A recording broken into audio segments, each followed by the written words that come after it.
don't want to feel disconnected from you, like we don't understand each other.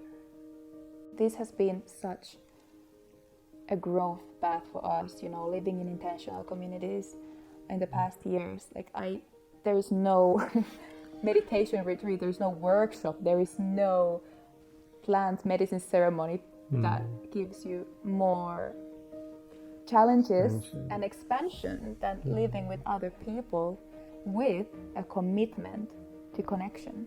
That's the difference. The commitment to connection and the commitment to authenticity.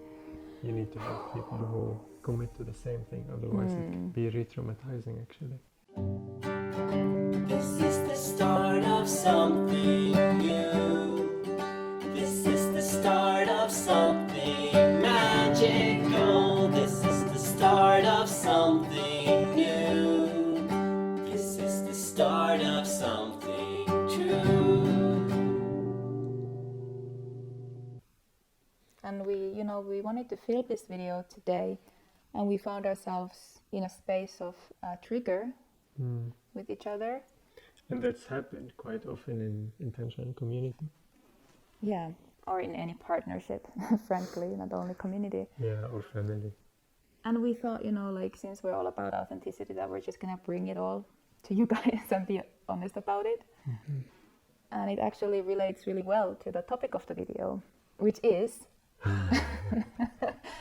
that the best spiritual practice, the best practice for awakening is relationships. Yeah. Is to be aware of what is happening in you in every moment, and to pay attention to your environment, to pay attention what the universe is reflecting to you in your day-to-day life. The message that we really want to bring to you in this video is that of, like, even though you might really know in your mind that, the universe is a mirror, the world is simply, reflecting to you, your inner world, do you really understand what that means?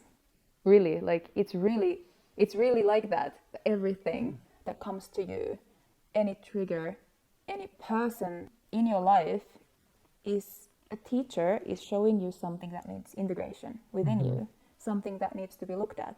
Any uncomfortable emotion is simply a sign that there's something that needs to be looked at. A reminder of what's screaming inside you. And we have this opportunity here in this community where we just created out of Airbnb, actually renting place and inviting friends and having our close friends around us brought a lot of intimacy and beautiful time. But in the same time, like when you come closer, we used to live our individual life, and when we come closer to each other, there's like so many things gonna come up. Don't expect community life to be easy and to be just love and light.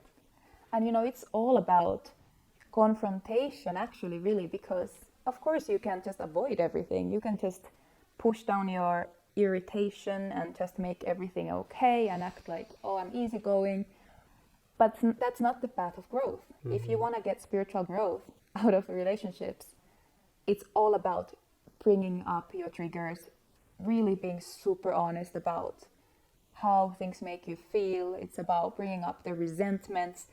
We have heart sharing circles. We have heart sharing circles where we just, say things like, guys, I resent you so much for not doing the dishes. I just have to say that, and we ventilate. And it's not about throwing it onto the other person, it's fully owning it.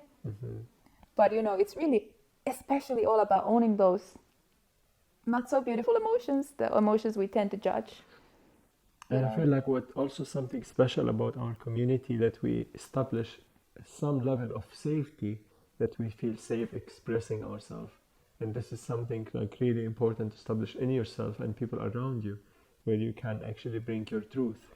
And this is where, like, the point of this video is to share with you that more than any healing retreat, more than any course or online education or in-person education that you can take, the putting things in practice, and we see it in an intentional community, you're putting all the spiritual learning, all the spiritual knowledge that you have gained, you're putting it in practice.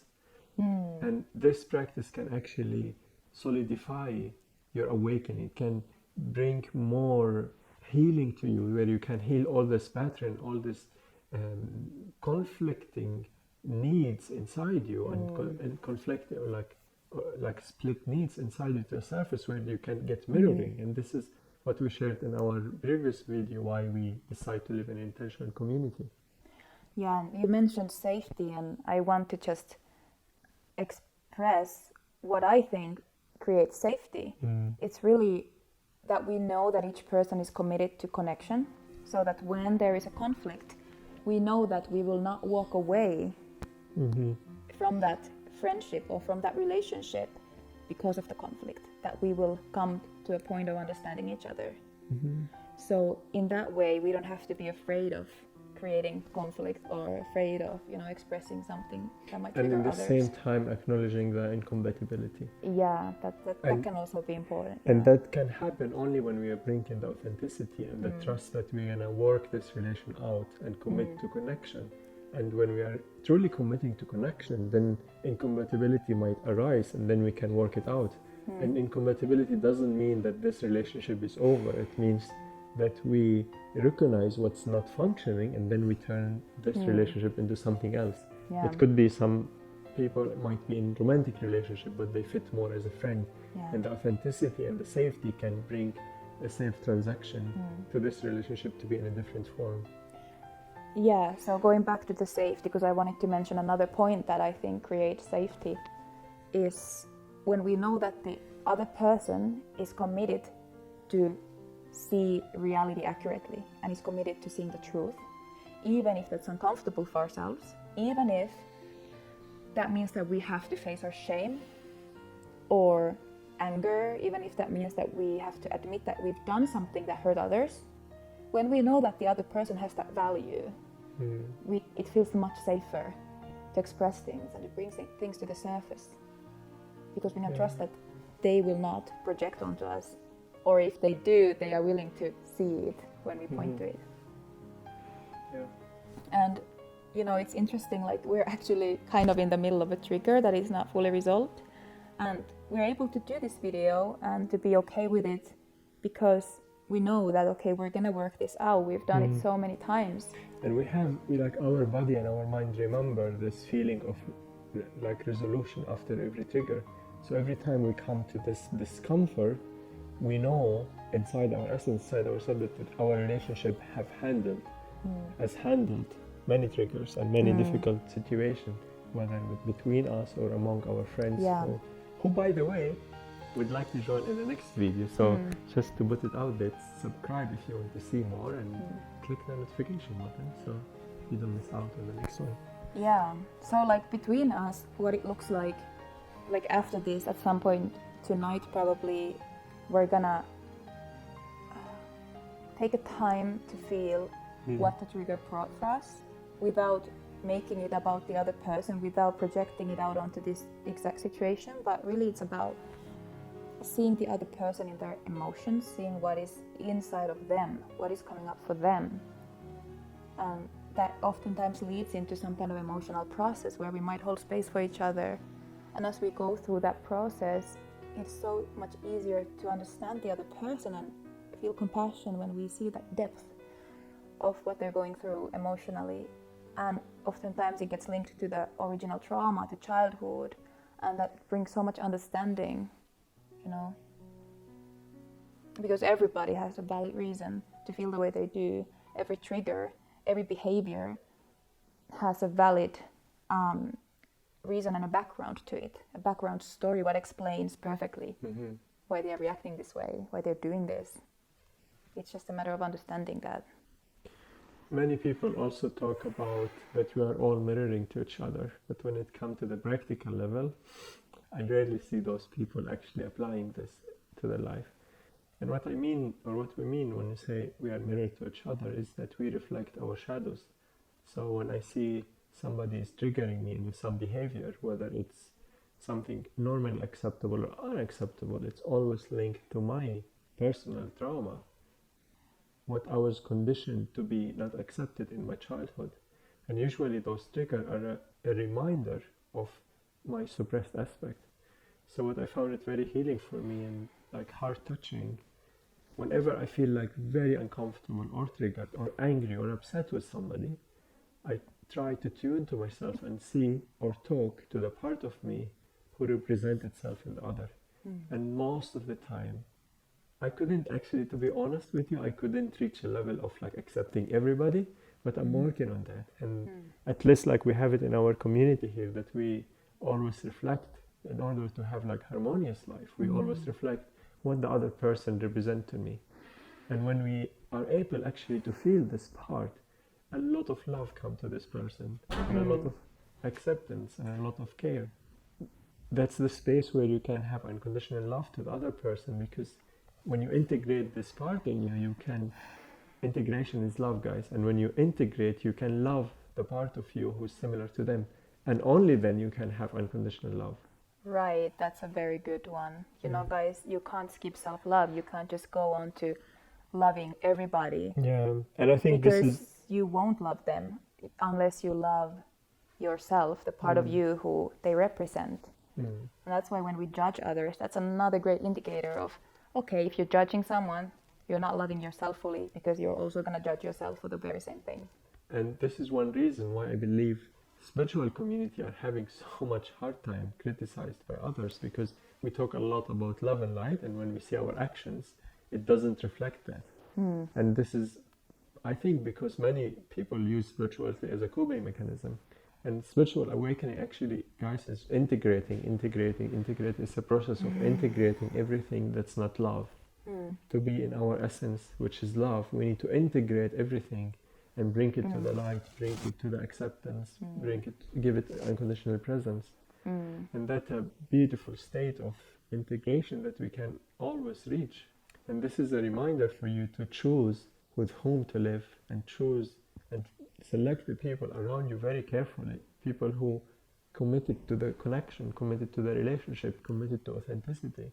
And doesn't matter if they're at this moment healer, or if they're aware, if they're fully aware or enlightened, because it's a path you walk together. And if you are matched to this person, it means there is something that he or she can reflect to you on your healing journey. And from that space, you can acknowledge incompatibility and work it out.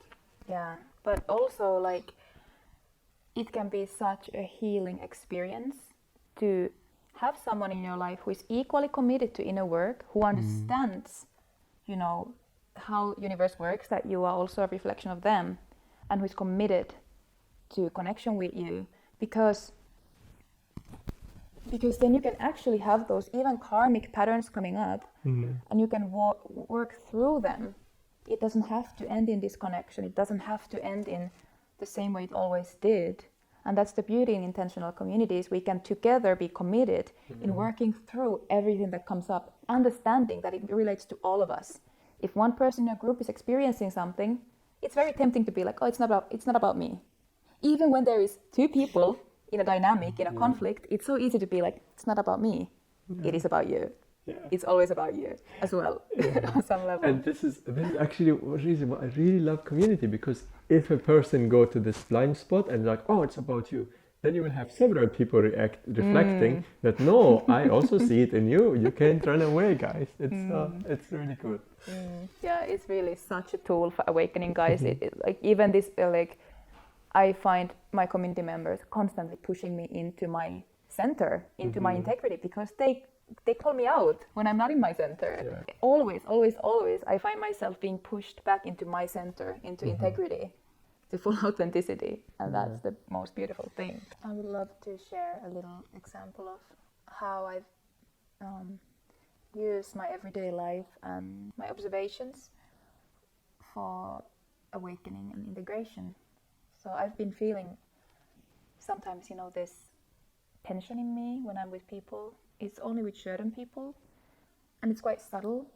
It's just me noticing, feeling a bit stuck. And I wanted to look at this, you know, why do I have this feeling with some people that I feel a bit stuck in my body and like kind of frozen? And as I went into it today, this morning actually, it turned out that in those moments, my masculine energy wants to naturally come out, but I have learned from my childhood and from my Finnish society that it's not okay. Masculine energy is not okay. it's unsafe, it is Harmful. harmful, or maybe, or it brings up shame in other people. It creates disconnection for me. So and I was present with this feeling, and I was talking to the part who was creating this tension, not allowing me to express that masculine energy. And I was able to drop through it into feelings of resentment and apathy. And after that, as I processed those emotions, I went into the masculine part. It was so beautiful to allow that energy into my body. It had this feeling of a life force energy that is grounded and present and containing, very containing, mostly self-containing, being able to just be with my experience without wavering. And it's huge, guys. Like it's beautiful. huge. And the way I went into that was just through this small observation of, oh, I feel a bit stuck in my body when I'm with some people. And that's just a small thing that you can observe, and imagine these bigger triggers that come up, or bigger patterns that we manifest, like how much healing and integration can come out of that if you go towards it consciously.